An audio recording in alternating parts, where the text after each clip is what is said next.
ભાઈ એકદમ કમ્પ્લીટ છું, એકદમ ગુડ છું, એકદમ ફાઇન છું, કંઈ તકલીફ જેવું છે નહીં. બરાબર, તમારો ભાઈ એકદમ હાલતો ચાલતો છે. અને સમય સંજોગ નબળા હાલતા હોય ત્યારે આવી બધી દુર્ઘટના બનતી હોય છે. પણ ભગવાન દ્વારકાધીશના 4 હાથ માથે છે અને તમારા બધાના દયા છે, તમારા બધાનો સપોર્ટ છે. તમારા ભાઈને કંઈ નથી થયું. અને મોટામાં મોટી વાત તો એ કહે મને કંઈ નથી થયું, બીજા લોકોને પણ કંઈ નથી થયું.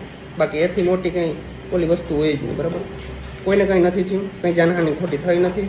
અને ભગવાન દ્વારકાધીશના 4 હાથ માથે છે. ગાડી તો આજ છે, કાલ નથી, બીજી પણ લઈ લેવું. અને મારા મમ્મી અત્યાર સુધી બહુ રડતા હતા. હું ઘરે આવ્યો ને ત્યાં સુધી રડ્યા. બરાબર, ટેન્શન લેવાનું ના હોય, ટેન્શન લેવાનું થાય. પણ આજ દ્વારકા વાળાને આપણા 4 હાથ માથે 100% થઈ ગયા, ઈ મને વિશ્વાસ. નો ટેન્શન, બધું રેડી છે. બરાબર, મોજ કરો.